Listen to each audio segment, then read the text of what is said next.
సీఎంలందరికీ కూడా హోంమంత్రి అమిత్ షా అయితే ఫోన్ కాల్ చేశారు. ఆ ఫోన్ కాల్ లో ఏం మాట్లాడారు, అసలు ఎందుకు చేశారు? పల్గావ్లోని ఉగ్రదాడి అనంతరం భారత్, పాకిస్తాన్ దేశాల మధ్య ఉద్రిక్త వాతావరణం అయితే నెలకొంది. ఈ నేపథ్యంలోనే ఇరు దేశాలు కూడా పోటాపోటీగా కీలక నిర్ణయాలు తీసుకుంటున్నారు. అలాంటి వేళ దేశంలోని వివిధ రాష్ట్రాల్లో నివసిస్తున్న పాకిస్తాన్ జాతీయులను వెంటనే వెనక్కి పంపాలని కేంద్రం ప్రభుత్వం అయితే నిర్ణయించుకుంది.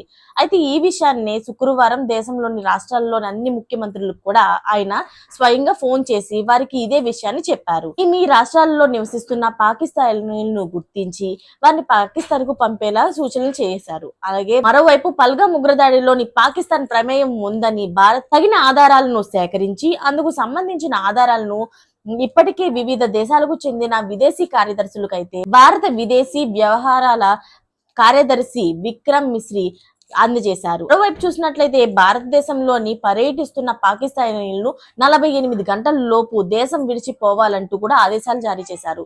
దీంతో ఇప్పటి వరకు భారతదేశంలోని వివిధ ప్రాంతాలలో పర్యటిస్తున్న పాకిస్తానీలు అలాగే స్వదేశం వెళ్లేందుకు అటారీ సరిహద్దుల్లో వద్ద క్యూ కట్టారు. అలాగే దేశంలోని వివిధ ప్రాంతాల్లో ఉన్న పాకిస్తానీలను సైతం పాకిస్తాన్ కు పంపించేందుకు కేంద్రం కసరత్తు చేస్తుంది. అందులో భాగంగానే కేంద్ర హోంశాఖ మంత్రి అయిన అమిత్ షా అన్ని రాష్ట్రాల ముఖ్యమంత్రికి ఫోన్ చేసి కేంద్రం తీసుకున్న నిర్ణయాన్ని వివరించారు.